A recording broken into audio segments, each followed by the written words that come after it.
Hello and welcome to Black in a Box, the world is told by black faces in white spaces.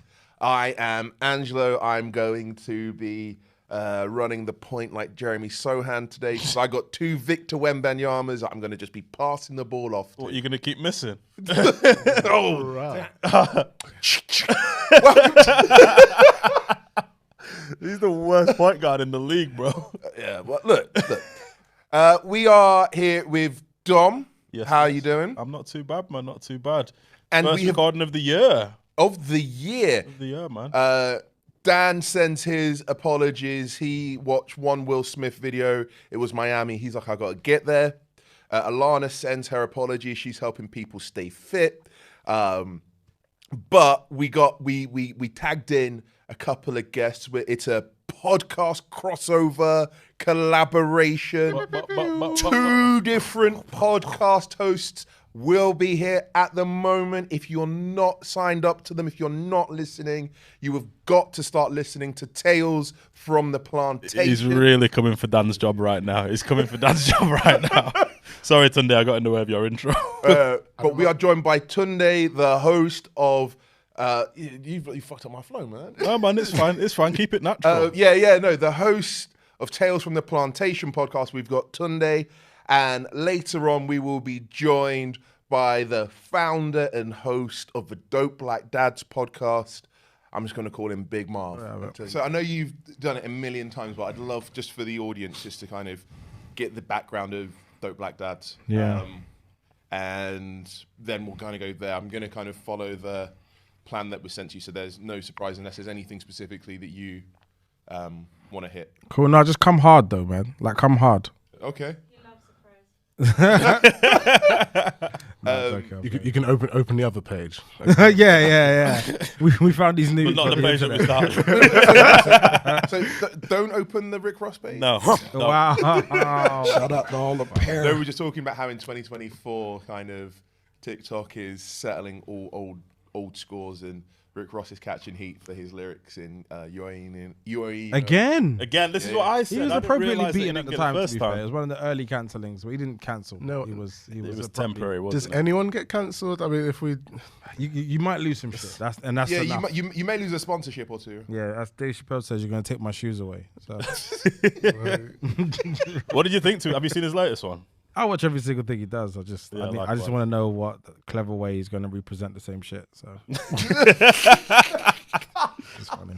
Do you remember that early one where he's like, people often ask me what's better, Coke and Pepsi. Truth is, can't taste the difference. But Yeah. Pepsi paid me most recently, so That tastes one. better. Yeah, There we go. That's his last three specials. That and Where's Ja Rule? Like, I need to Yeah. We said that the last I was wanting to clip that for the Beyonce thing that we were talking about. iconic. Where's Ja?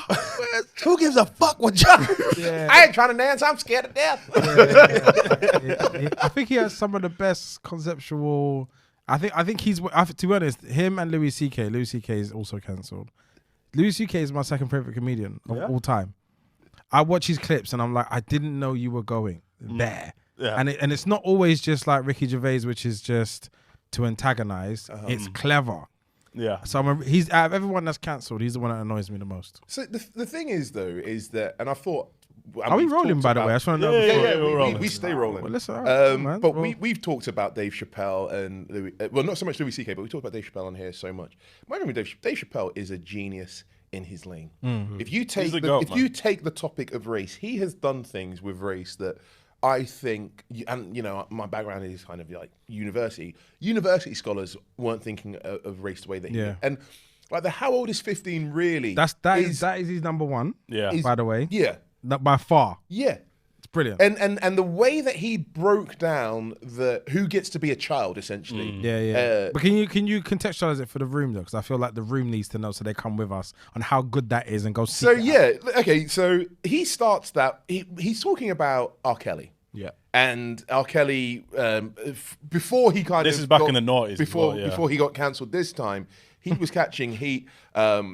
R. Kelly, Dave Chappelle on the Chappelle Show had this very famous sketch where he did a song called Piss on You. So he was well aware. R. Kelly was on camera urinating on a teenage girl. And Chappelle introduces the clip kind of being like, so many people saying, oh my God, she's 15, she's 15. And he says, I want to ask the question, how old is 15 really? And the great comedians will always ask something that seems like it's got a really obvious answer. And he goes on to tell this story about a young white girl who was abducted, and it turned out that she was a few miles from her house, but the whole country was up in arms. Where was this woman? Why was this woman? And he was kind of like, why don't you just, walk home? And then he contrasts this story with a young black kid who was doing wrestling with his friend, and they did a wrestling move, and he ended up accidentally killing his friend, and his friend got life. And the punchline is, if you think it's okay to give that 15-year-old life, then it should be okay to piss on him. It's even funny when you know what the punchline is. Even when you know what the punchline is, because it does. It makes you and the best comedians will always do that. They'll take a position, a moral position, where everybody accepts it and go, but hold on, there's another way to think about it. So where has comedy gone wrong? I feel like in recent years, there's more passion in saying anti-woke things than there is to actually telling jokes. So I would disagree with you. I don't think comedy's gone wrong. I think that, and I've said this on the pod, Dave Chappelle in 2004 was on the cutting edge. The joke, like he left the Chappelle show because people, as he said, he felt that the laughs he was getting weren't the right laughs, and he didn't feel that he was kind of making the points that he was trying to make were being lost in service of comedy. And he talks about the Pixies sketch where he thought people were laughing at the wrong thing. So he was absolutely on the cutting edge, and he left comedy for 10 years.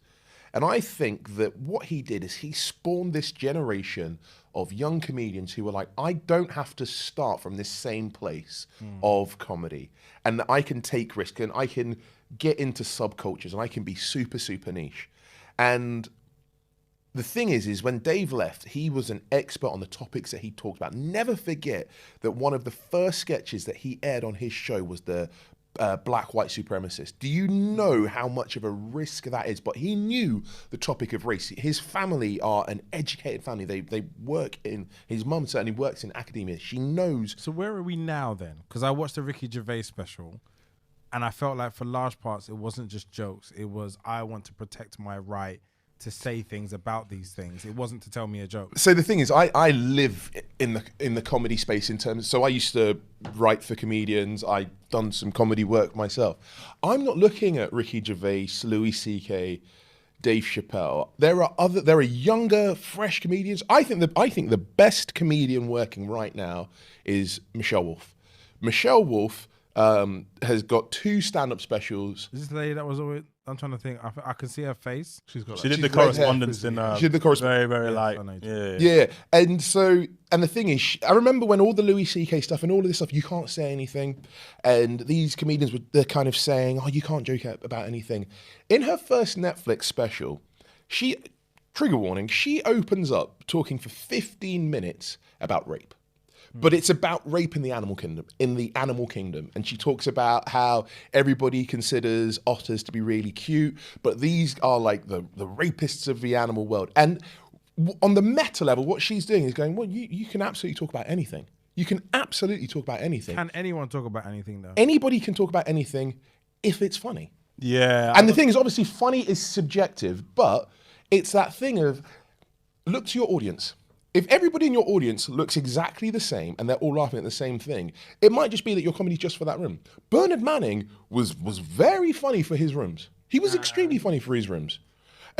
But like bring your act to Brixton in the 90s. It's not gonna go the same.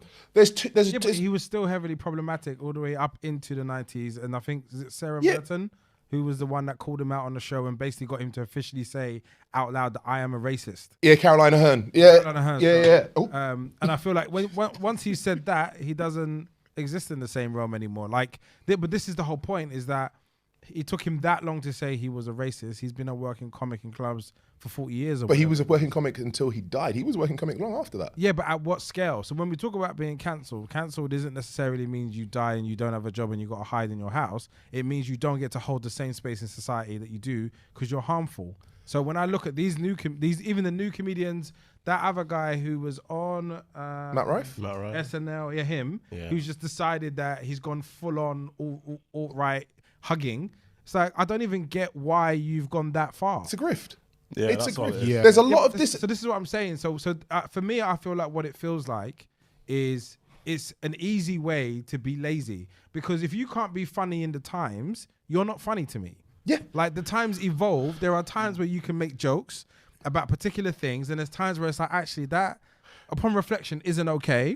If you can't survive in that, then for me, you don't stand up as the best. There's two things. That's what Cat Williams said, because he was asked about jokes that he used to say, and he's like, well, if times change, then I'll stop making those jokes. And again, it's that thing of being able to adapt. I still think the greatest stand-up in terms of, for its moment in its time, is Delirious by Eddie Murphy. I think it's absolutely, for 1982, is a perfect stand-up. And I think that if you take 3 minutes out of that show, you could still run it in its entirety today. But there is a bit that would now obviously be considered homophobic. But I guarantee you, if Eddie Murphy was writing that today, he wouldn't write it that way. And it's not because he's being censoring himself. We're talking about different things. We're talking about comedy that's timeless. And anything that happened in the 90s, 2000s will have things in there that don't necessarily hold up today. But can still be what timeless, I'm talking about is that absolutely. And I think all of them are, even Richard Pryor all the way up. If you've done an amazing hour, Bigger and Blacker has stuff in it, it's an amazing hour. What I'm saying now is people are just doing sets saying fuck you to wokeism. That's not a set. I agree. So it's like an hour of them just rejecting the idea that you have to consider anybody else's awareness, feelings, and lived experience in your comedy set, and that's meant to be funny, and it's weird. So my work is inclusion, so DEI is kind of my area. Oh, welcome to my industry.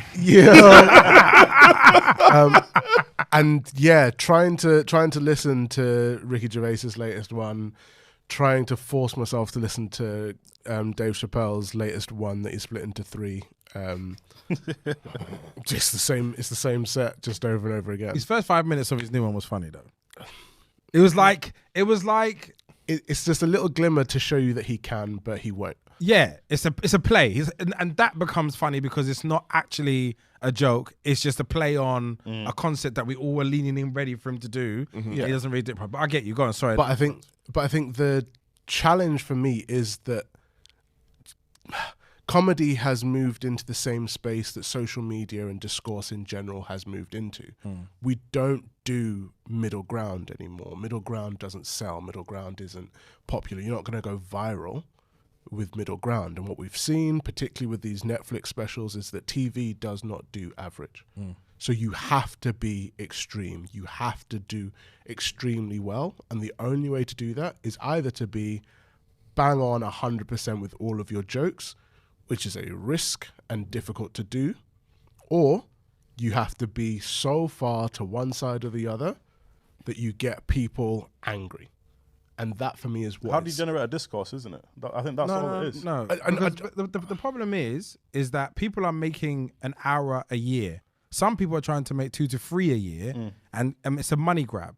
So in that filler of content, where half of that should probably be gone, is now becoming a part of that hour. We have to sit through your BTEC level attempt at comedy, and I don't particularly have any desires for it. Like I don't even like. Yes, I'm in DEI. Yes, I care about people's feelings, but I think there are ways that you can do it where it is funny and people can laugh at themselves a little bit, like they're involved in the joke. When it's just like, you're trans, why should you exist? Ha ha ha ha. It's like, well, this is a bit. I don't need this in my. It's become profitable to be lazy, though, isn't it? And this is it for me. I think it's not just on that side. So we feel the offense when it's that side. The other side for me is the comedians who try too hard to be overly left and I hate to use the word, but overly like. Don't do it. Like. Woke in air quotes. No. The reason why I say it right is because they recognize that there is going to be a level of outrage triggered from the right, and that's not the far right exclusively, but. So basically, you're saying jokes laughing at the right wing people mocking trans people is now too much. No, what I'm saying is that there is a structure to it. It's a mirrored structure because some of those aren't funny either. Yeah, but they only become possible because what we're not talking about is comedy is a part of the artistic discourse of a time. Yeah. So when we talk about a mirror, there's albums, there's films, there's TV shows, there's comedy hours. Yeah. So if a comedy hour, it then becomes about trans rights, for example, you will always find a mirror in that. But they wouldn't, the left version of it wouldn't need to exist if those people didn't actually exist. It didn't start off as in like, oh, Black Lives Matter, so I've got some cool black jokes and I've got some nice, clever... It started off as a response to the people because we were like, why is this meaning so much to you? But I think it can still be done well. Like, for example, right, we talk about some of the... Let's use Cat Williams as an example, right? He does that right mix where he's not completely the most politically correct comedian, but he does evolve his stuff. He does actually take time to listen, reflect, update, evolve his content. There are some comedians who are just leaning into, I recognize that people will support me purely because I have leaned heavily into a particular identity. Those are the B-Tech comedians we're talking about. If you're an unknown B-Tech comedian and you think coming in will get you an audience by going anti-right wing, then cool, you might get some audience, but you won't be here in 5 years and no one's going to follow you with much intensity. You might get a moment, but the reason why they're important is for the tonal balance. That's why that's the context for their existence. It's not how good they are as a comedian, and it won't work. The same way coming in and just being provocatively right-wing won't work, because at the end of it, we just want to be entertained. And at some point, you'll get it wrong. Yeah. Because you don't, before you can destroy a concept like that, you have to, through comedy, you have to understand it. Correct. And as Dave Chappelle, who is a black man who's gone through mental health, whatever he's gone through, he understands certain values. So when he talks about white women coming to him and talking about misogyny, he's like, well, I'm black. I've had experiences that you would never understand as a white woman. And when Bill Burr turns around and he's like, the way white women have like swung their Gucci booted feet over the defense of oppression, like that's a really apt response to the truth of what really goes on. And I feel like that then becomes funny and honest. But this is the thing, and this is my comedy inspiration is Patrice O'Neal. He died in 2011. I think he's the greatest comedian I was just introducing him to ever existed. And he always says, I try and start from a place of being funny. And the problem with a lot of these new comics is they're not actually funny. They're not trying to be funny. And a lot of their grift is, you can't make jokes about George Floyd. You can't make jokes about Black Lives Matter. Well, I make jokes about George Floyd. I made jokes about Black Lives Matter, and people laughed. I made a joke a couple of weeks after George Floyd died when was murdered. I apologize. No, terminology is important. When George Floyd was murdered, I was doing a Boris Johnson character. I could do the Boris Johnson accent. And I said that, as Boris Johnson, I said, what happened over there was absolutely awful. And if it happened over here, there would, of course, be an inquiry to find out what that ruffian's neck did to that poor police officer's knee. Now, that joke works because we all understand, first of all, it's a black guy making that joke. Second of all, we know that is absolutely, before the advent of cameras, what happened. That, this guy's neck really attacked this police officer's knee for like 9 minutes. But doesn't it work because you're a black guy playing an oppressive white guy, talking about an oppression of an act of another black guy by another white guy? So it works levels. Because it's it's not as direct as you being a white comedian making fun of that in that particular way. So it allows you a disconnect between you, the person who's delivering the joke, and the situation. So I think obviously that within the economy of funny, absolutely there's license to play with very sensitive subjects, and it's always been the case. But it has to, as you say, be clever, and it has to actually be a joke. Yes. If you just say truths that you feel that are oppressive or minimizing in a funny way, that's not a joke anymore. No, go to Hyde Park Corner if you want to do that. Yeah, well, there you go. But this was always my thing. When I was doing that, I would always, everybody turns into an expert when they're your friend and you start kind of having a little moment. They're like, you should do a joke about this. And it's like, well, where's the funny in that? Mm-hmm. Where is the funny in that? I just want you to say stuff. And this is it. So it's like, it's because the reason a black person doing Boris Johnson works so well is because if Boris Johnson was black, he would still be famous, but he would be used as an example of why black men hate shit. He wouldn't. He don't know how many kids he's got. He don't know how many baby mamas he got. He wouldn't exist. This is the point. Let's be authentic. He would not exist. But the thing is though, is like, and there was that disconnect. Who's this big black guy with dreads making jokes about baby mamas?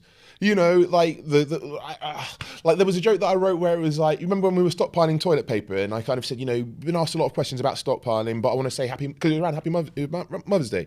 I just want to say Happy Mother's Day, and in particular, Happy Mother's Day to all the single mothers that I've been stockpiling.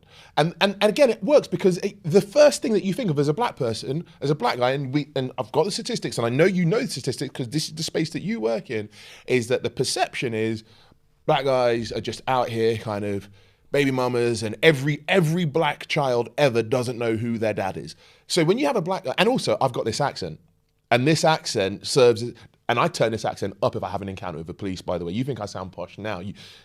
Officer, I'm sure there's, you know, small, but the reason that comedians, the stuff that I was doing worked was because I played with the perception of what white people in this country, because most black people, I was like, yeah, obviously I get that, but white people were like, this is some new. It was like when Nando's came out and they were like, oh my God, this is the most amazing. He's the Nando's of comedy. That's the sense. If you knew how I felt about Nando's, you would know how funny that is. I despise it. But so I think to answer your question, the problem with a lot of the comedians is that they're not even trying to be funny anymore, because you can be controversial and people will give you a chance. But are you funny? Is it actually funny? And like a lot of people talk about punching up versus punching out. It's not about are you funny? And the thing is, that is one of the most subjective things. It's like, can you make the room that you're in, can you hold it? Can you make it laugh? Can you do that? And that's why a lot of the guys that go famous off of like TikTok, they don't go famous off their act. They go famous off of their crowd work. Because you can be, if you can make a group in like Boise, Idaho laugh, and then you can go to the south side of Chicago and make them laugh, that's when the execs go, actually, well, this guy can hold an audience. Because Netflix is a big space, and when I worked with them, you're not just making jokes for South London, you're making jokes for Australia, you're making jokes for the US. It can be accessed everywhere, and a lot of these guys aren't funny. They've just had a couple of clips go, and I'm talking specifically about guys like Matt Rife. They had a couple of clips go viral because of their crowd work, and nobody at Netflix went, have they actually got a tight half an hour? Have they got 5? But it's so transactional though, isn't it, for Netflix? It's what makes money now. Oh, of course it is. Like, they've put up some steaming hunks of crap and cancelled some gold. Yeah, because again, like when we think of the great films that we love, a lot of them didn't make money. I always say Widows is one of the best films that I've seen over the last 10 years. I understand why Female heist? What's that? Yeah. That's the Steve McQueen female heist movie. I think it's brilliant. But Lupita. No, it's with Viola Davis and Elizabeth Debicki. I always think that you think a bit too highly about this film, man. I think it's stunning. I think it's absolutely stunning. They're your friend. That's what I'm thinking. But my point is that doesn't matter how I think about it. It didn't make money. So even if it's kind of critically acclaimed doesn't pay the bills. Actually, this is a good point, because I was listening to one of your podcasts and you were talking about Fela Kuti, right? Yeah. And you know, like the long, drawn-out, amazing music, but how we don't really get anything like that, because where is the appetite to make music like that anymore? Because I think the music became an objective rather than an expression. Mm-hmm. And I think obviously if you're trying to chart, if you're trying to sell things, tickets and tours, people wouldn't even consider. Like if you think about the Fela Kuti band, it's financially impractical. Mm-hmm. If you think about Bob Marley's band, it's again financially impractical. Yeah. Like he had to be sold as a rock band, go to white audiences to justify the cost of his full band when he started going with the Wailers and the I3s. But like I think we've lost that. We've lost that, and we've even the space it takes to have 15 people come together and then someone just go and be like, oh, I like that, keep that, and do that again, and then like that's time, that space and economy we don't even have. Like, you know, we're doing this around our other things, and we don't even get. If we had the luxury to sit here all day and just shoot the breeze, watch content, shoot the breeze, we would have amazing content and hours and episodes. But that's a luxury we just don't have in this market. So, when I watched the Fela thing, for me it just felt authentic expression. Yeah, I didn't think about it as songs. I just thought about it as music, feelings. Yeah. It was like a church sermon for some of them, and they were like 40 minutes long. Yeah. So that's for me, it's a very powerful. Yeah, that's a very powerful thing for me. And it made me think about how I want to create. and I want to create an environment where it's not so time specific that I feel I don't get to say everything I feel I want to say, or I don't get to visualize what I want to visualize in the right way. I'm rushed. And that's a massive part of the kind of art commerce balance. Yeah, I feel that completely. And you're going to be tight about this. The Salt show, Salt, the UK collective, Cleo, Salt, Inflow. I was there last year. And I think about the audience's reaction when the tickets were announced. £100 per ticket. Everyone lost their mind, right? You say audience, you mean Twitter? Twitter, basically, yeah. Twitter's an audience. It's a real place. It's a room. It's a room in the universe. Yeah, but I think the way I look at it is it's a very small room, and we forget how many different rooms there are. But this is it. It's a small room. Yeah, because there's 500 Twitter, there's Black Twitter, there's like Desi Twitter. There's a lot of Twitters, man. There's Baguette Twitter. People lost their minds, man. When this got released, people lost their minds. Yeah. I think that I will go to my grave saying that's one of the best experiences I've had.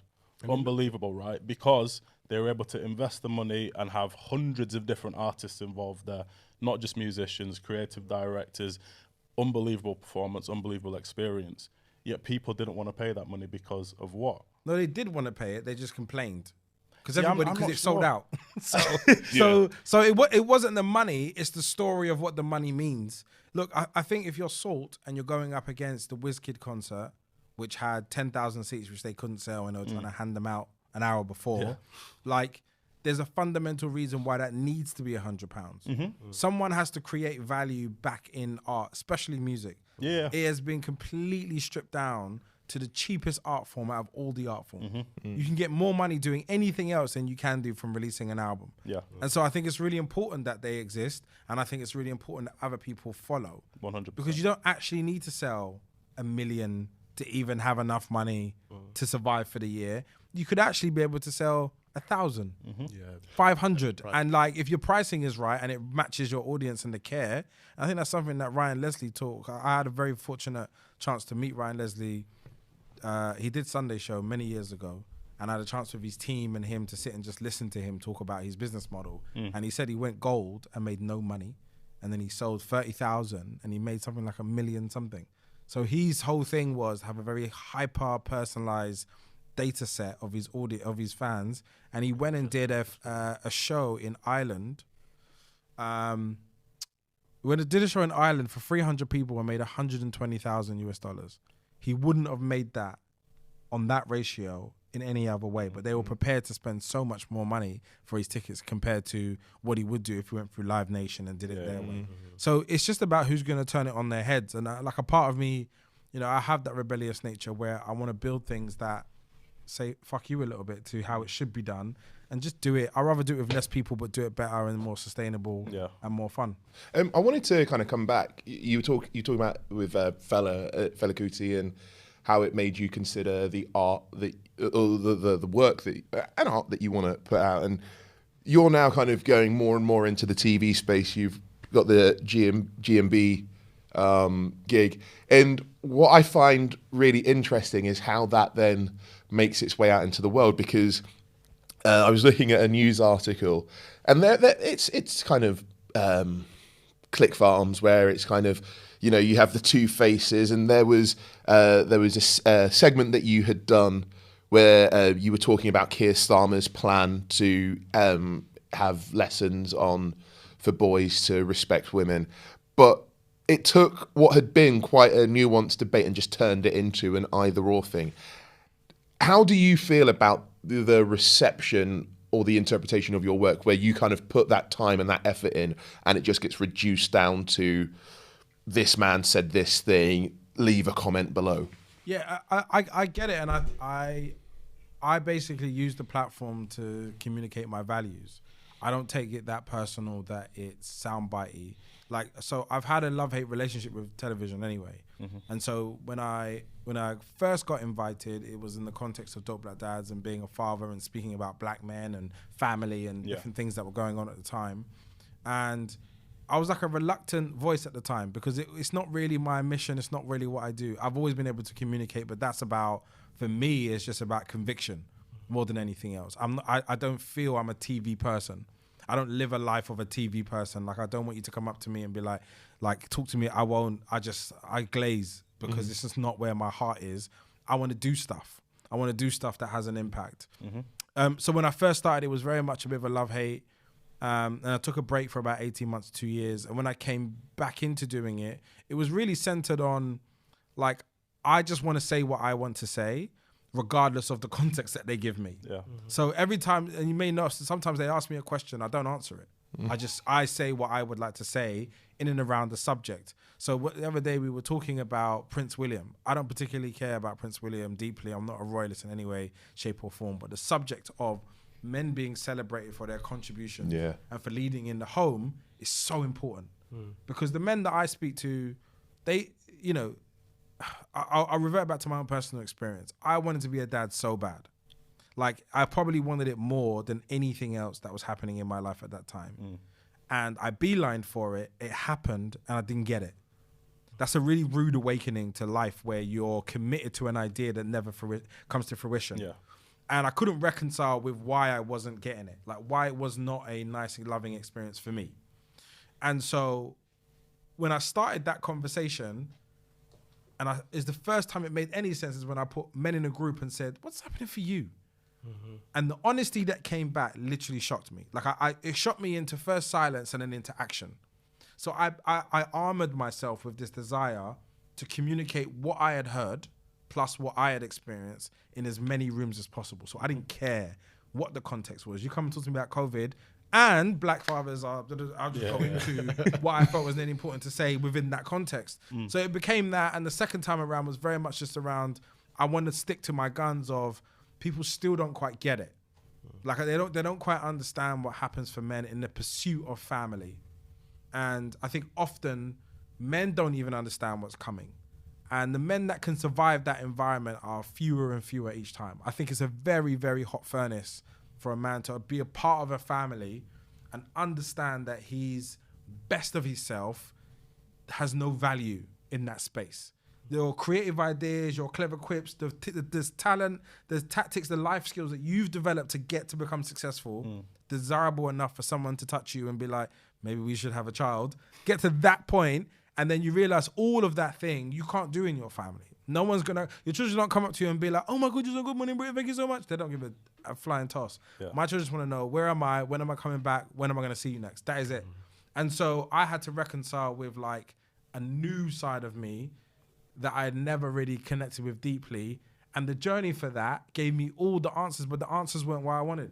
The answers were just the opposite of what I was trying to do. It was like, Marvyn, if you want to be a present, loving, active, supportive dad, you cannot be inside a family structure in that way, because the experience of a dad, like, parenting is very female normative. It's very centered on the mother.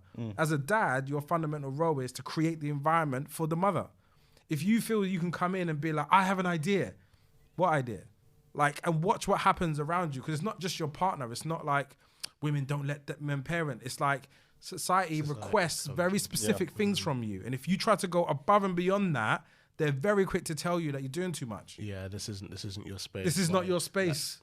So I hear that. So, like, when I had when we had our son, I think it's taken years of, like, therapy and questioning, really, like, challenging my identity and working out who I am and where my value is. Because in those 9 months where Rach was pregnant and I was kind of just there, like, a lot of my value, I had placed a lot of my own personal sense of self on what I'm able to do and how I'm able to serve and, like, what value I feel I bring to your life.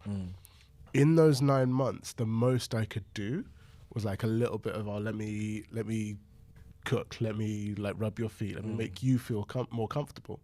And as a father already by that point, there was nothing I could do for the child. Like, I felt locked out. And hearing that, that perception of, okay, it's all good and well that you want to be an active father and you want to be in your son's life and you want to do, like, right now we're doing potty training and I love it, but I hate it. Step in urine, it's just like it's a vibe. Okay. Slight sidebar. It's the moment where you put him, like, you see, he knows that he needs the toilet. He's doing all the jiggling. He's like, and then you sit him down and he's like, what are you doing? I don't want that. Gets up, goes running, and then he starts, and I'm like, bro. You were there. I saw you seeing me. What's this? Like, wait until is the bed training, the sleep training. Oh man, the amount of times they wet the bed. Just have a relationship with excrement. Just have a relationship with it, and you just think, fuck it, man. Do you know what? That I feel like I'm more ready for that than my wife is. So Rach, I've been doing a whole nappy free run around wet. When Rachel's there, she's just a bit like, my carpets though. Yeah, no, it's a thing. Anything you like is not yours. Yeah. So Marvyn, what was it you were hearing in those conversations that shocked you, that silenced you, and then moved you to action? It was mine on a scale. Like, I didn't actually realize how privileged I was because I had tools. I've been in therapy since I was 27, so I just been going in.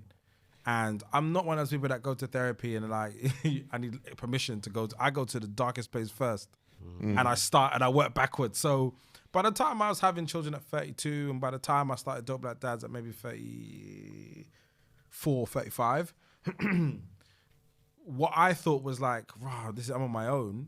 I was like, people haven't even started the question, let alone the journey.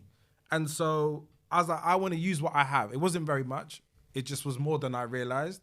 I wanted to take what I had and I wanted to give it to the men. But the men were like, and I want to honor them as much as possible, but it was everything you can think of. It was like, I struggle with fidelity. I struggle with being a man. Like I didn't have a father. I don't know what is too much and what is not enough. How much should I hug my child? How much should I discipline? What level of tone is too much? Do you beat your children? Like what works for you? Like so much stuff. Some people were talking about suicide and I was like, you're like the happiest, smartest, funniest guy I know. And you're telling me you tried twice this year. I had to really reconcile with the weight that masculinity comes with, because I was raised in a matriarch. My whole upbringing was around women, and because of that, I had a first line insight into gay men. They were around us, so it was like I've seen things happen to gay men that make me angry. So even now, you can't be homophobic about it. I don't care what your view is. Like, you got to wrap it up. So I hold that space because I've unfortunately seen abused women, physically abused gay men, emotionally abused gay men and couples and everything, all those things. And I've had to just watch them. I've seen kids be neglected, dismissed, beaten, told to be worthless and then told to go have a nice day. I've seen that because that just happens around like working low-income families. That just happens. And so I advocate on that particular basis. So when I realized that this was happening at scale, I was actually scared, to be honest. Like, it wasn't a space I was comfortable in just sitting in and being like, oh yeah, I'm the guy that knows. I didn't have any ego. I was like, give me more. What else is happening for? And I just went out and told the stories. So when we started our podcast, it was like 3 months in. It's because I couldn't keep the feeling in. Like, it was so heavy on me. It was like, you're the founder. Like, what's your plan? I was like, I came here because I was sad. I don't have a plan. And so I had to respect the stories. And I had to respect the anonymity of those people, but I wanted to make sure people understood, and I felt I had the language.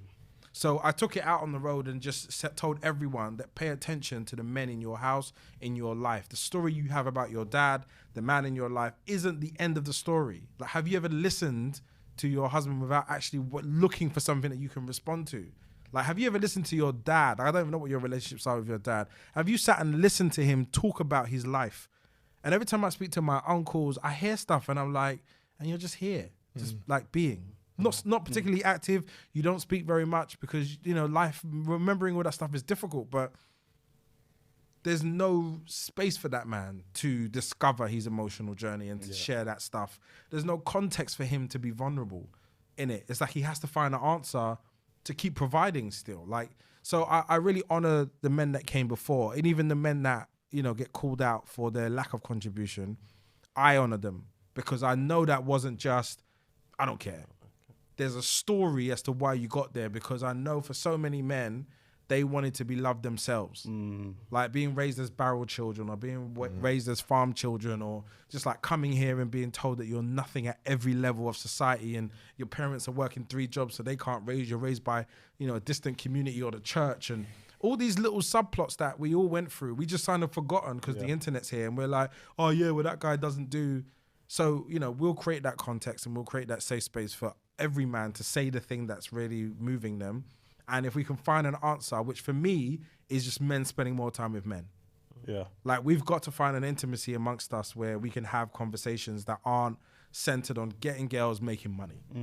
And I feel like at the end of it, women will benefit long term, but we can't even think about them in the selfish things that we need. Like you kind of got to do stuff that may not look good and look good at the time, but you got to do it because without it, we're going to create that cycle again. More men will go into these family dynamics, find out they got no air, no space to say how they feel, no space for rest. There's no true support in it. And then you end up trying to serve this idea to the point that it breaks you. Yeah. Because when these men die in their 50, when they're 55, 60, and there's no granddads around, and there's no man that I know that's powerful, successful, not I'm saying powerful, I mean just energetically at 60 plus, there's not one in my life.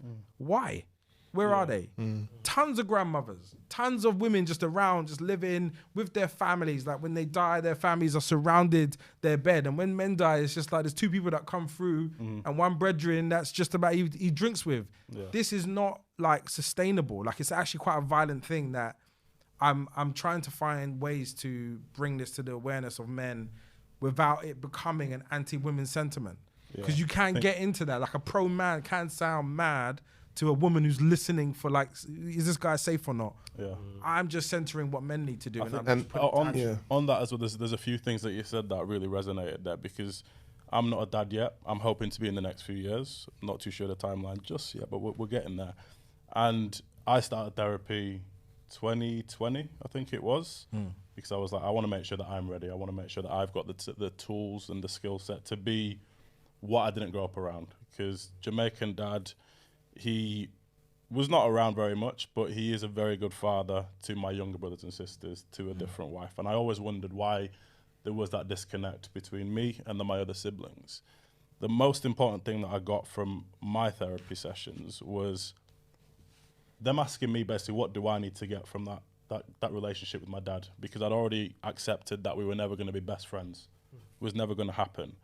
And it's when I realized that I just needed him to know how I felt. And secondly, I just wanted to know who he is. Because whilst I've known my dad all 33 years I've been alive, I've not once known a thing about him. And giving him the opportunity to sit down and for us two to just chat, which had never happened before. Like, I mean, chat.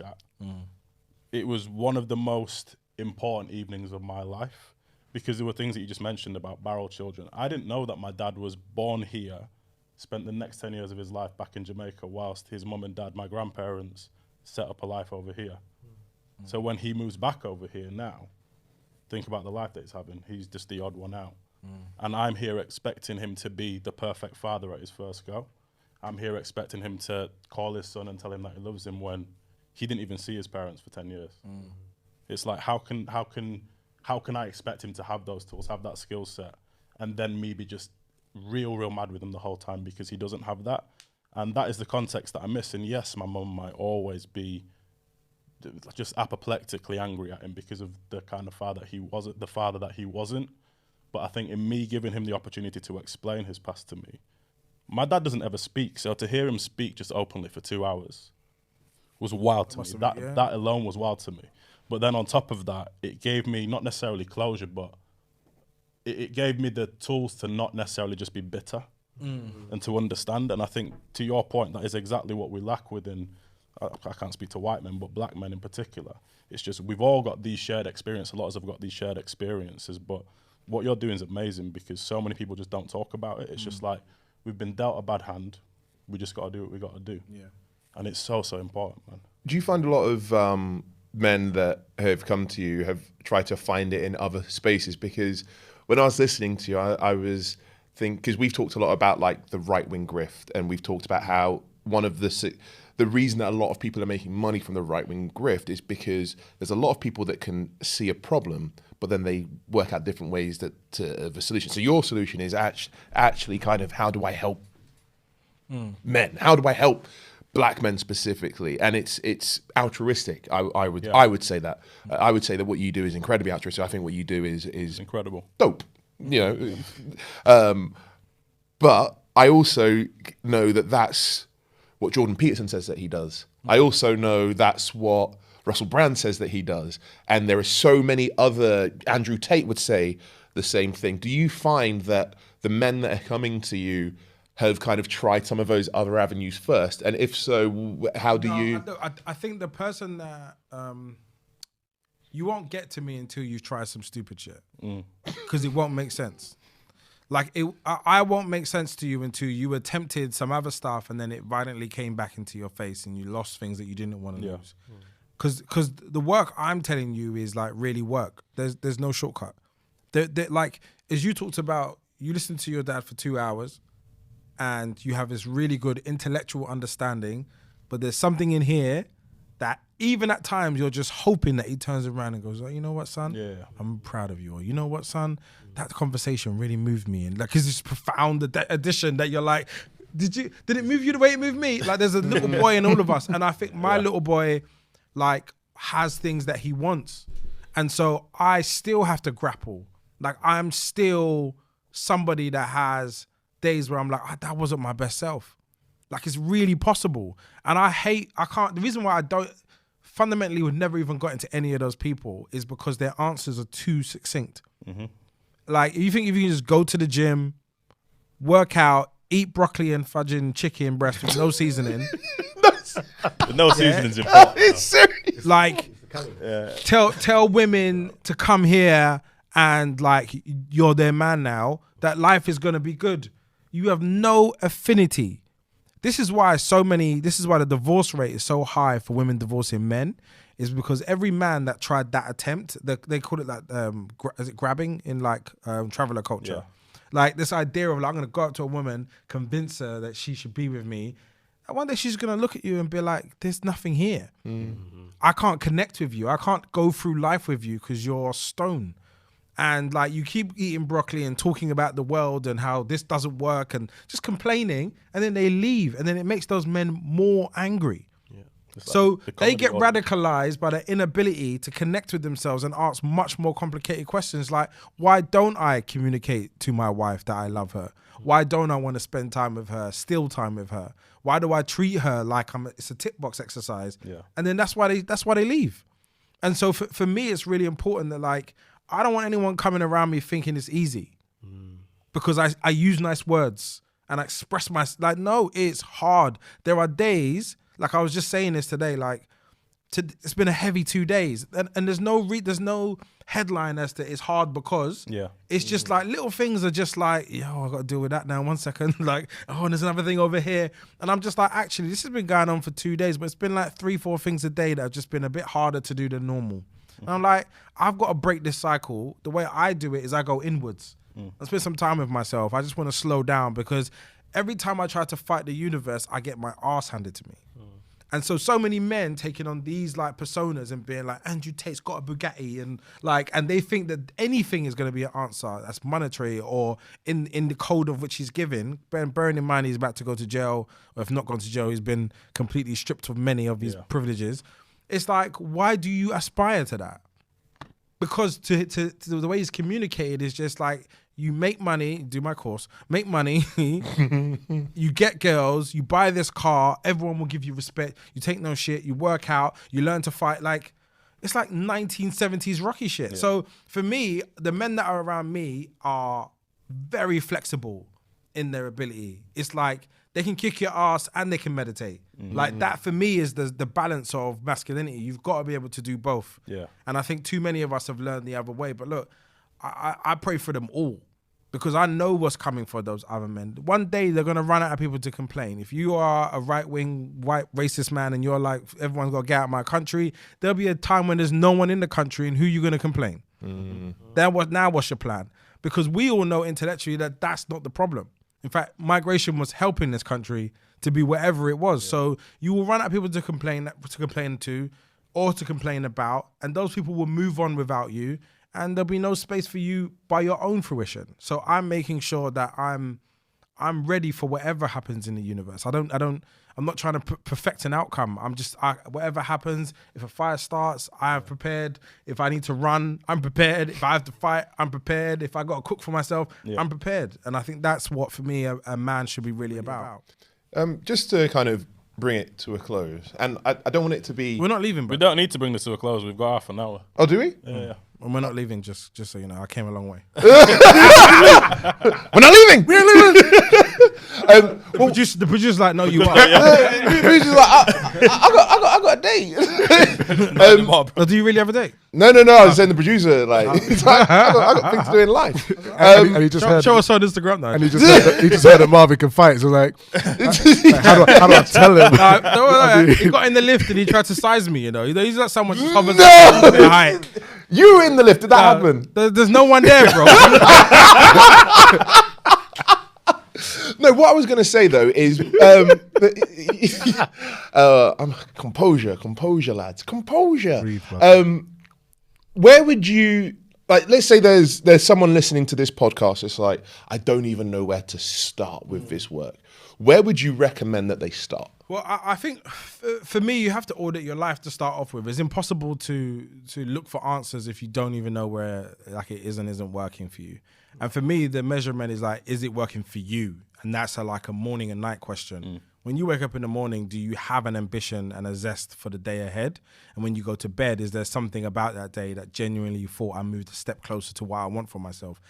That's where I say massage that question for a period of time and actually write journal. If you're not journaling, even as a man, like you can try and type, you can try and use your phone and voice note. It's just not the same. Journaling has a specific way of like extracting information of you in a completely different way than speaking can. And so writing that down, and preferably in a structured framework, there are so many journals available that are like structured like day planners, and it gives you like strategies, objectives and goals. And like there's the 3 pages creative method where you just write whatever's in your head. Adopt those methods and then find the thing that reoccurs. So there's a question that is what's unwanted but persists. And it's a great life question. It's a bit wordy unless you're like in that realm of like doing therapy, but it basically means what keeps happening in your life that you really don't want to happen, but it just keeps happening. Yeah. If you start there, it's a great thread, and just tug on it and go to your therapist, say the worst thing you feel about yourself when nobody else is listening, looking, and then just wait and let the magic happen. Because their question will be like, well, what made you think of that? Or when was the last time that happened? Or why do you think that is? And just take your time with it, but start in the ugly place. Don't go there and be like, oh, well, my girlfriend broke up with me and she told me something and she didn't do this, and just tell stories. Go with like the I part, and then just watch it unravel. And then from there, there's some great stuff. There's a book called Untethered Soul, which I love. It's about the inner voice. When you learn it, it's powerful. There are courses. I did a 10-day silent retreat. I've done Landmark Forum. I've done coaching. Find your stuff. And the thing is, don't go in and thinking this is the answer in its completion. Don't ever go there and think this is like a pill. Yeah. Go in there and feel like, I'm going to learn some tools today. And take what makes sense for you, what operates in your time. Only you know what that is. And you'll just start finding yourself in somewhere, and you'll realize that some people in your life can't be in your life no more, and some of your behaviors are really problematic, not only to them, but to you. Like, loads of stuff come out, man. It's kind of beautiful in the end. Like, I love myself now. I didn't love myself 5-10 years ago. I was just doing stuff thinking, hopefully this will create love because I'm at my acts of service to, people and things. It never comes. You said you started therapy a long time ago. What was the catalyst for that? So my best friend in university, I don't know, there was an event. That's all I can say. There was an event. And the event that didn't make sense to anyone around us, his family thought we radicalized him. And I was like, nah, we have dope conversations, like genuine, amazing, black man, healthy conversations about the world we want to live in, and family and, work. And he just had an event, and I couldn't place. He was like a mirror to me. Like, he was raised in like the Midlands, but he was basically me. Like, come from a good family, like good values, super smart, suave, a little bit, charismatic, like a little something to him. Like us. Yeah, sure.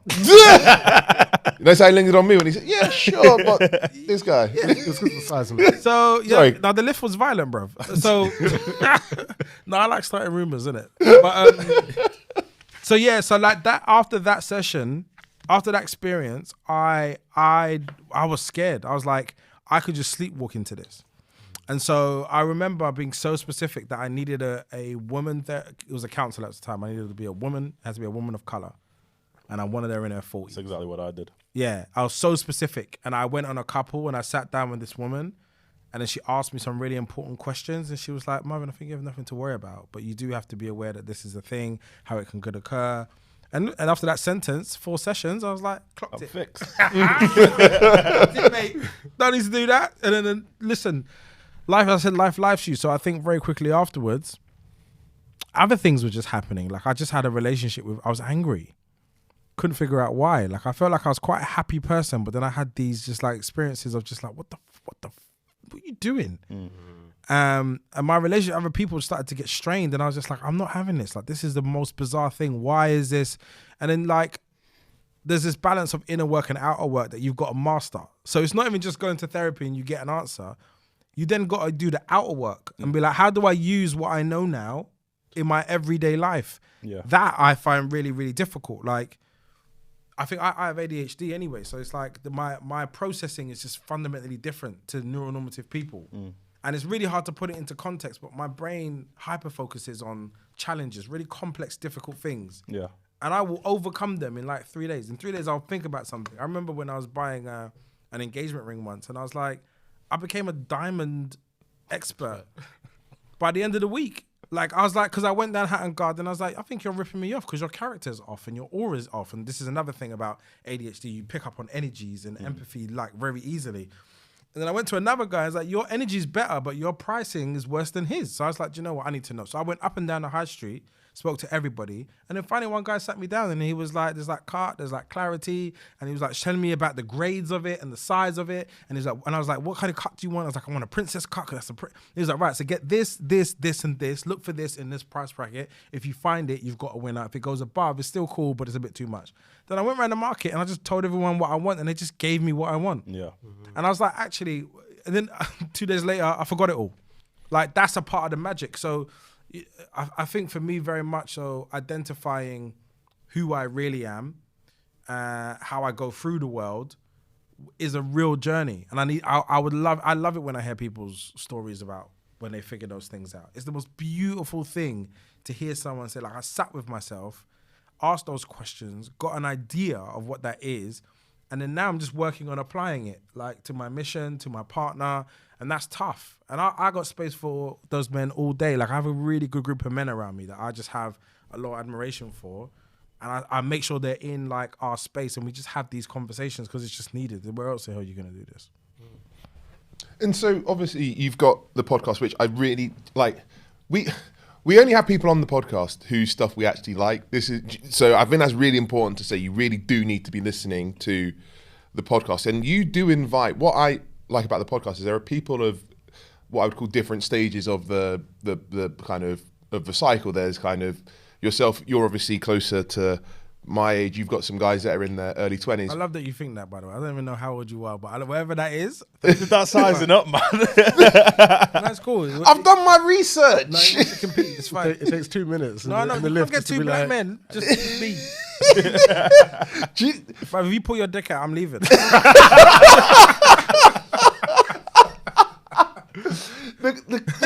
I'm so shook right now. It doesn't do that anymore. After the I'm so shook right now. But what I was there is something really fun about throwing you off. I can't lie. I was gonna say about getting your dick out. I was like, yo, you ain't even know it. That's a different episode. I need to go with my. Sorry, sir. You were saying something important. No, let me catch it. I'll be back in a second. I'm just like, well, I feel like I turned left when I should have gone right. You're crossing your legs right now. I feel like I'm up to your soul a little bit. I'm sorry, bro. It's safe. No, what? So I'm interested. What's your process in terms of inviting people on? Because obviously your podcast is a space where you project certain things and you invite people on, and I sometimes listen to it and I go, that doesn't.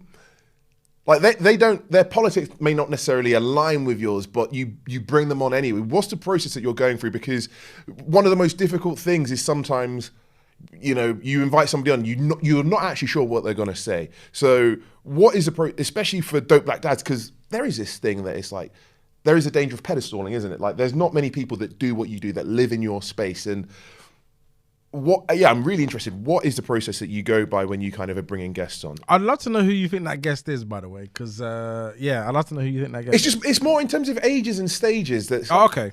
In the sense of like, if you've been following you for a while, you kind of, there's this understanding of like the journey that you've gone through, and it sometimes feels that some people go on and it's like they're on a step further back almost, but they still come on and they do add to it. Yeah.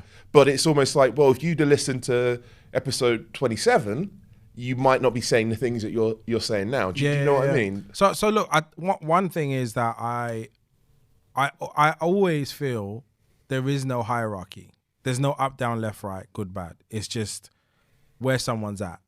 And the number one thing I look for when I want to talk to someone for a long period is like, are they reachable in any way? Are they open? Yeah. And I think whoever has been on my podcast has played a role in my life at some point. I don't book people because they do something. I don't know everyone I know personally. They're in my phone. I've sat with them previously, and I think building that relationship becomes really important. So, like for example, we did one last week of me, Taser, and J2K, my regular co-host Darwood, and Ramantha as well.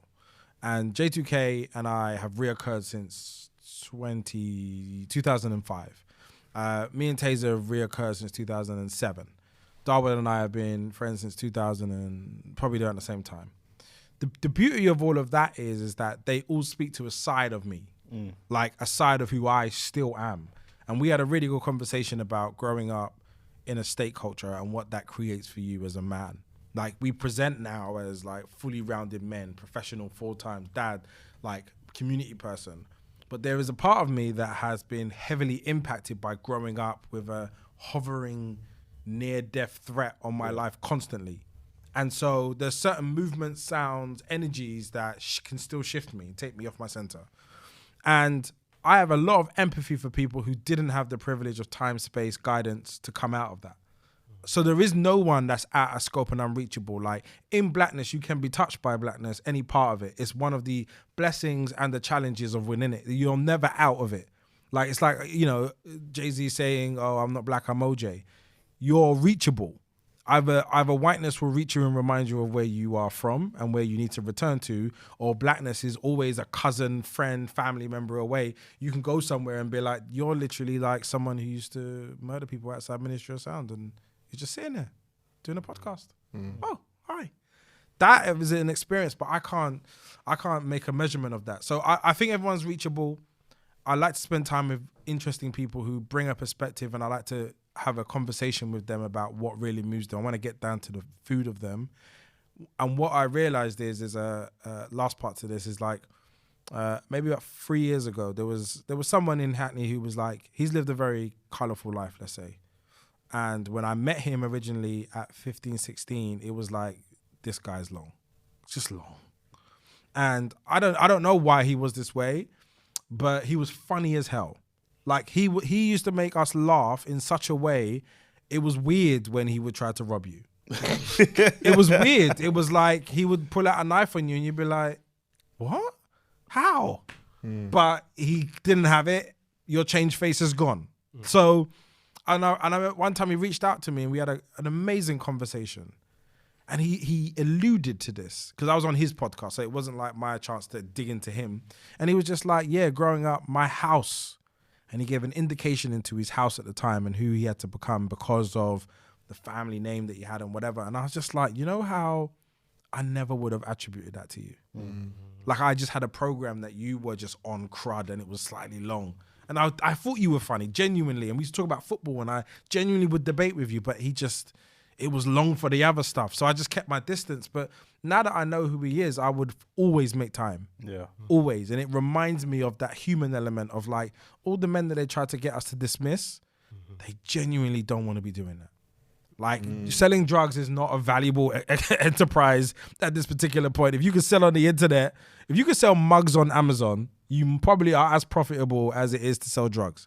So as far as I'm concerned, if they learn the code and the information, and get the skills up, they will do other things. Yeah. They want to be here. They want to fight for themselves. They want to have a family. They want to be good men. And I think when I speak to them, it inspires me to keep going because I know that they're reachable. Tunde here, and Tunde is a newish dad. That's a toddler. Yeah. 2 years old. He is a grown man. He's a grown 2-year-old man. And you guys have made a decision that I wanted to talk about. You bought a house. Yes, sir. And you bought it outside of London. Yes. Even though yourself and your partner are both from London. South East. And I wanted to know why you chose to do that. So many things. First of all, money.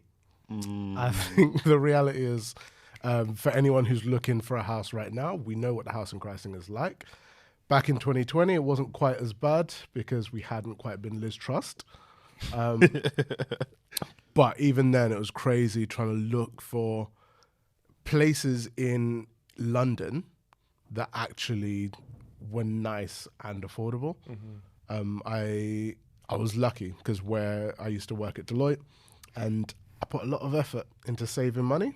So I had a decent deposit down, but trying to find a place that was like, we needed 3 bedrooms because we knew there was a baby coming, and we needed the home office because we'd already lived through the pandemic by that point.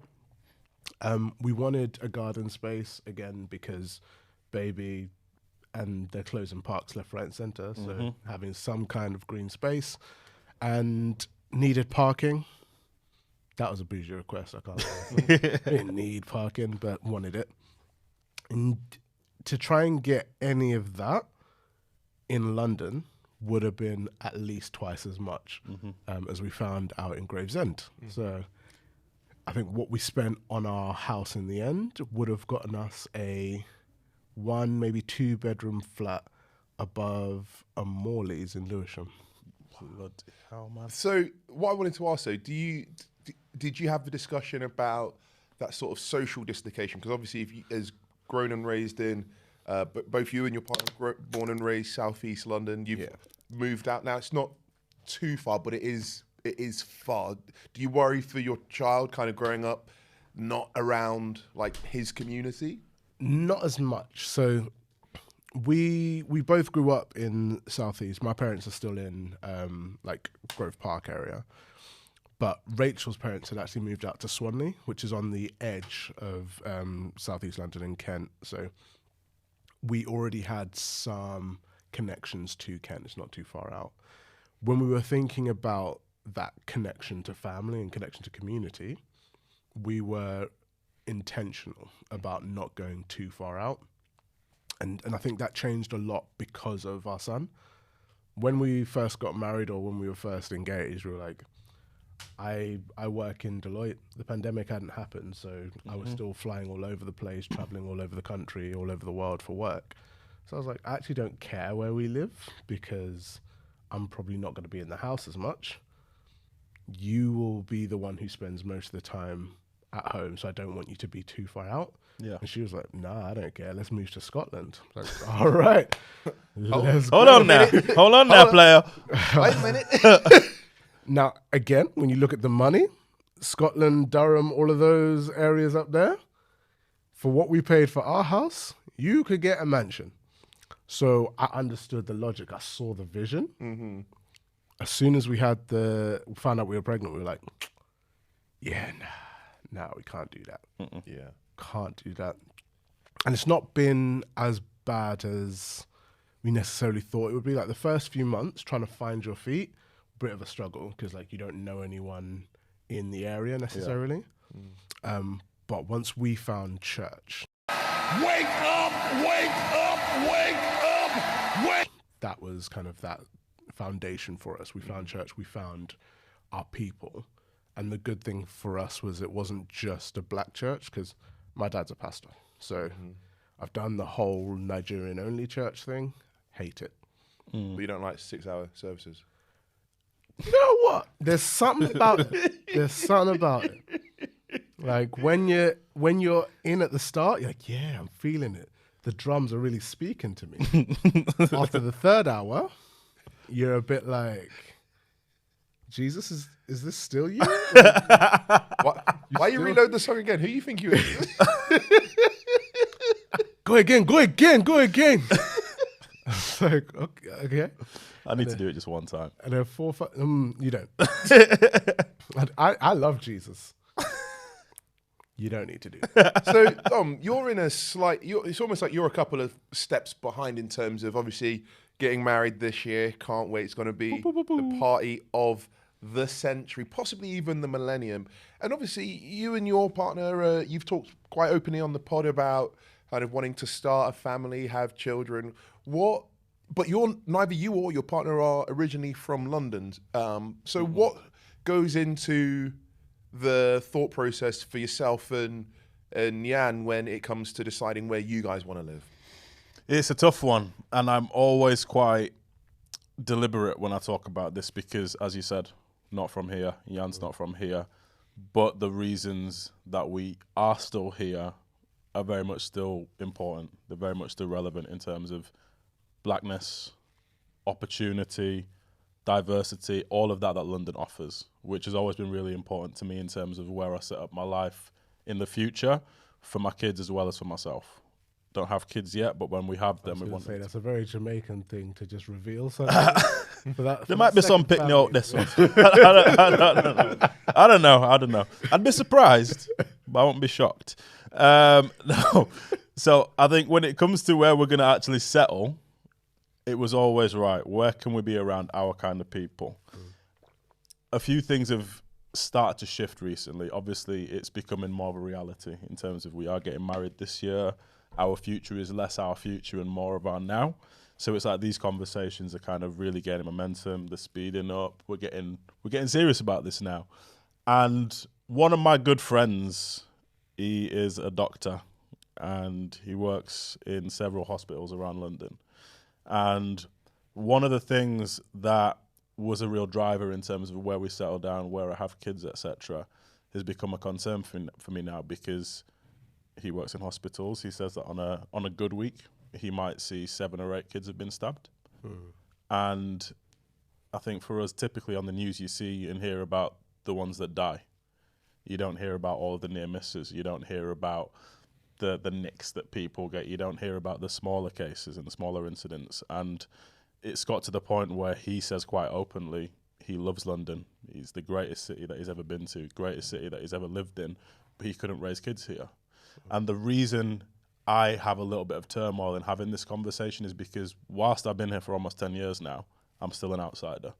Like, this isn't truly my city. Like, I wasn't raised here. Do you mind going down and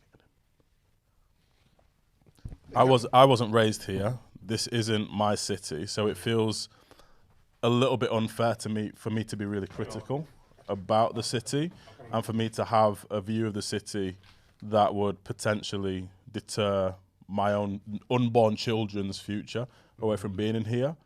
But it terrifies me. It absolutely terrifies me because you've got so much opportunity, so many things that my kids could have that I didn't have in terms of the community, just being around people that look like them and are like them.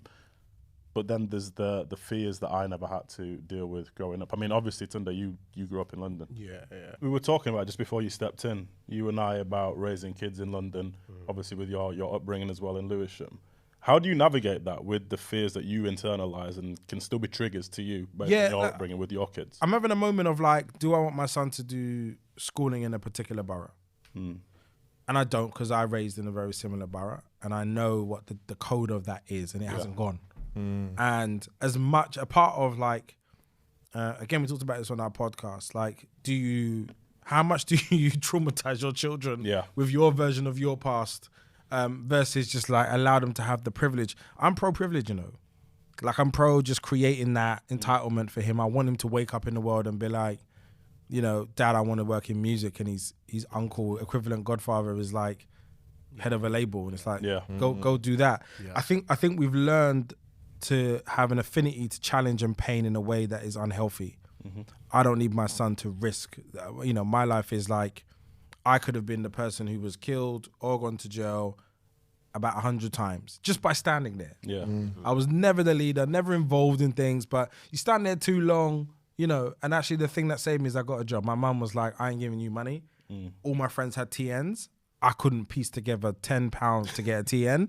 So I went and got a job in Woolworths. Shouts to Woolworths when it was around. Man. And their £3.52 an hour saved me. Yeah. And basically in one summer, between 6 and 10 p.m. when my shift was when all the craziness would happen. And I was not there, and I would come back at 10, and it was like, no, man. It's like someone bleeding and shit. Yeah. And I'm sitting there like, oh, I'm really glad I was at work. Hey, you want pick and mix? Listen, yeah. I got one-to-one phone call. No. If you get it, you got it.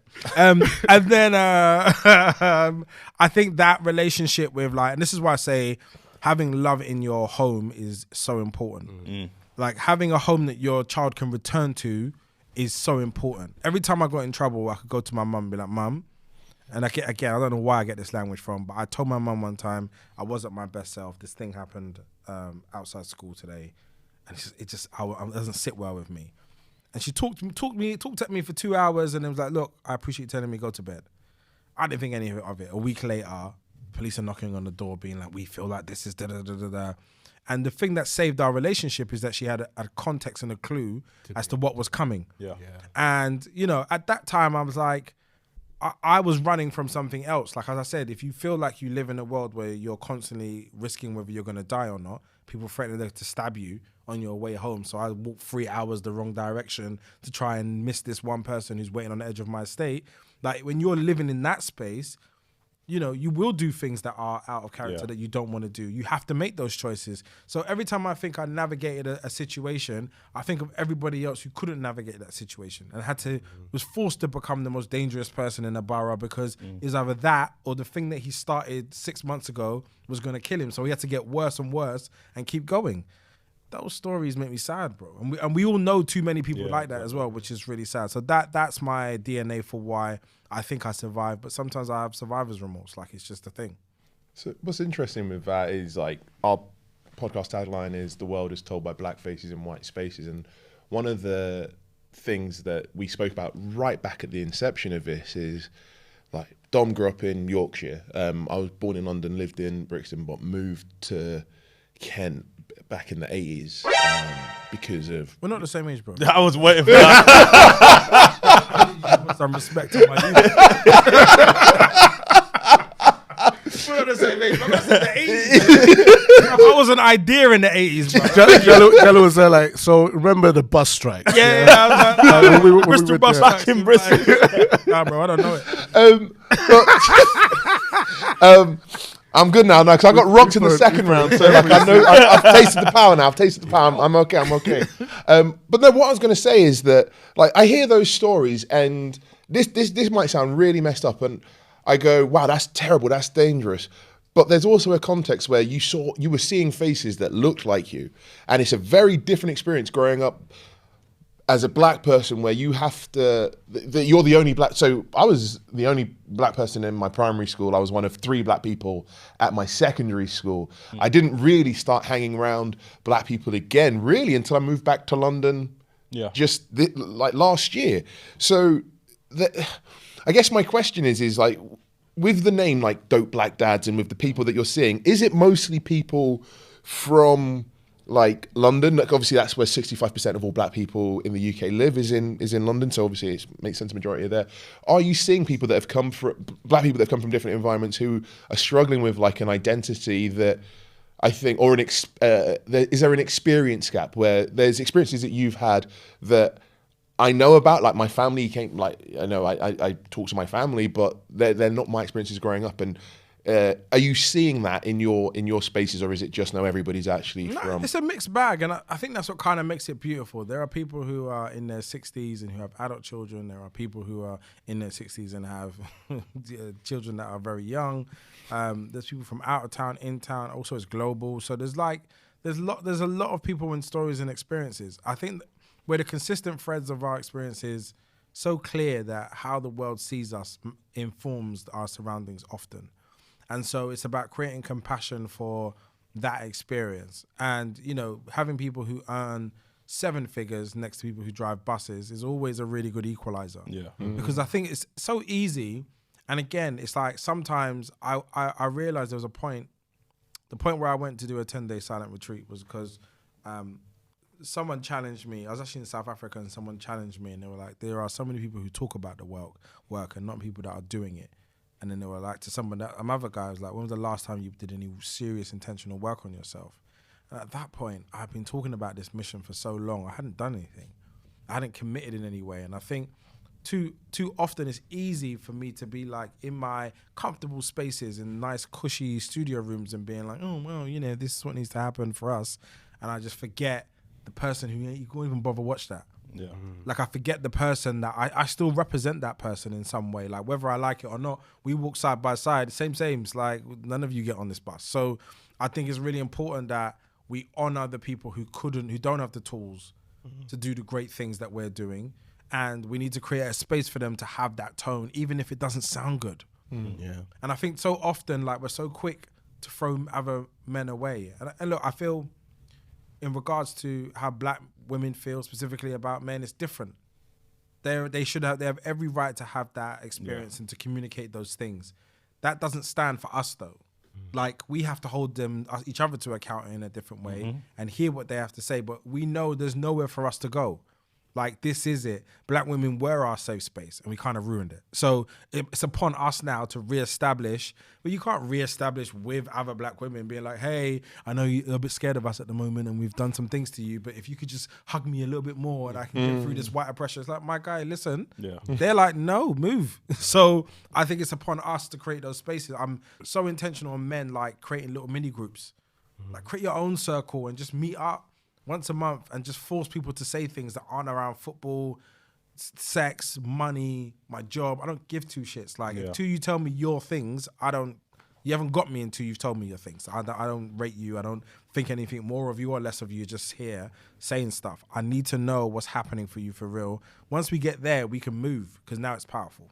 And do you think that gap that you talked about, that dislocation, particularly with black women, do you think it can be healed, or do you think it's just one of those that it may not happen in our lifetime? You know, we may die and not having the relationship that we want with the women that we care about the most, and that's the saddest thing.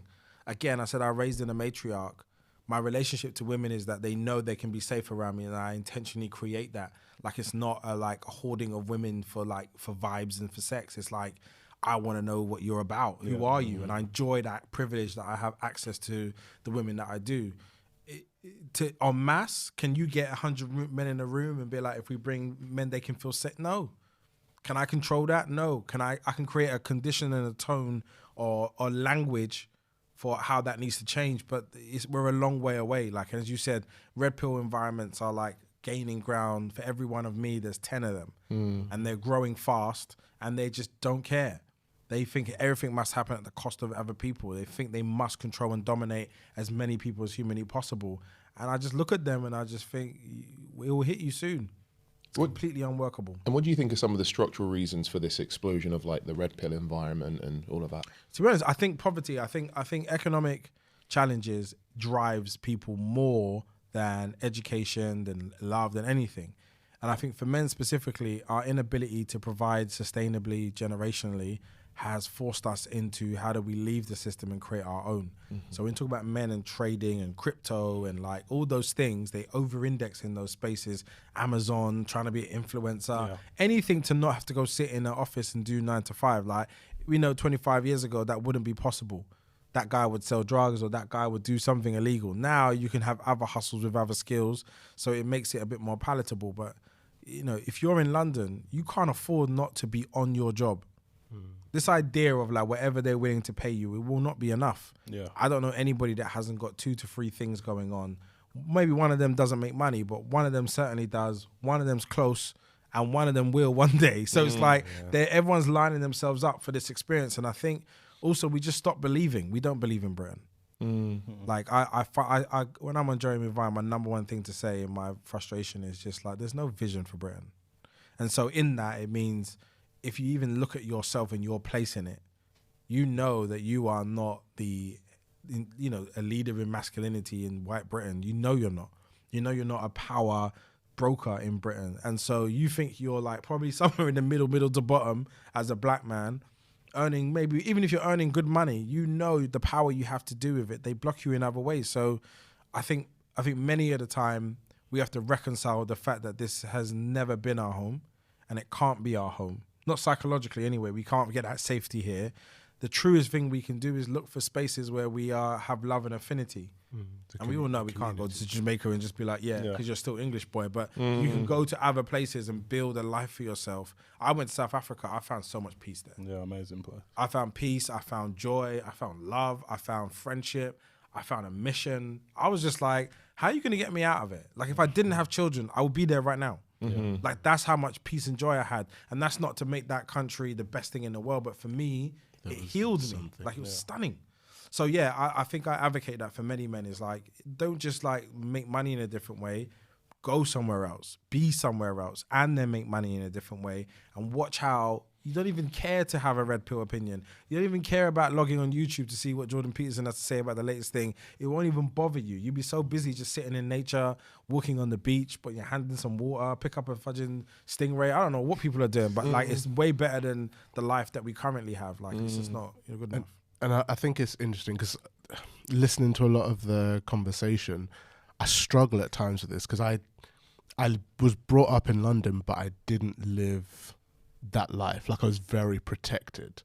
And at the time growing up, I really struggled with it because I felt like I was outside of community, and it did impact the way I saw like myself, both within the black community and within the broader community in the UK, and kind of like that sense of not belonging anywhere and still trying to kind of put people on a pedestal and find that space where I go, okay, this is actually where I fit. And a lot of who I have been and who made me who I am today has been because of trying to chase that sense of approval or the validation externally that goes, okay, in order to fit in with black people, here is the image I have. And at first it was very much a case of, because I went to a private school in Catford that just was a microcosm that didn't fit with the wider part of Catford. But in my head it was, we are special, we are different, we're not like those other black people. So when I was with them, when I was going to church with those people whose sense of value wasn't tied to their grades, I took that as a, well, you don't have any sense of value. Say it. I was very judgmental. I had all of that like imprinting and the biases against my own people, essentially my own community put in.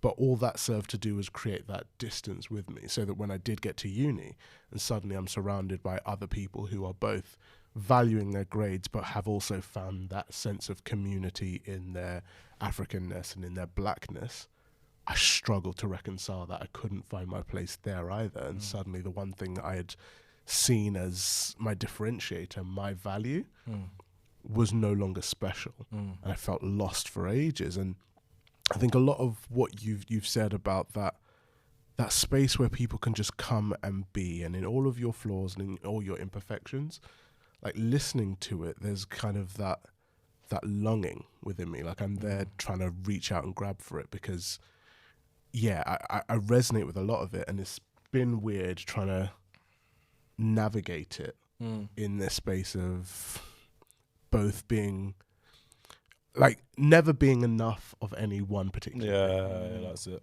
Like, but I think it's like, so I create in a way that I am the center of my universe, and I speak to attract my tribe.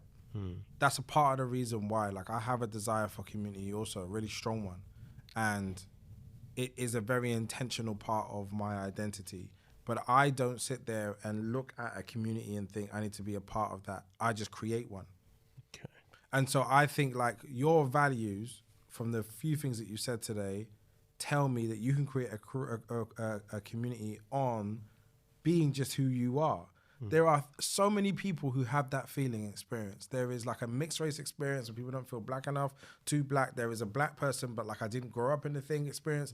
There is like I'm a father, but I'm not that type of father. Like there's so many different experiences that need collecting.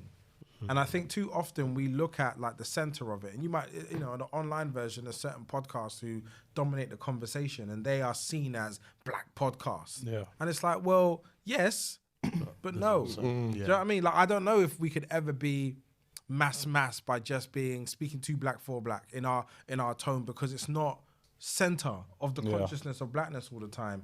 It is for me, it's a North Star of what we're trying to create. But like, there are people who would just sit there and be like, oh, you see girls, yeah? And then like, that's their podcast. Yeah. And they can be number one. And I'm like, I can't measure in those ways. I have to really, be able to love that side of us, because there is still that part of me, that child 19-year-old that wants to be like, did you see that girl? Like that's in my head. But I also am like, I really want a partner in my life that I can live with, like in life with, not just have sex with and hold hands and look at.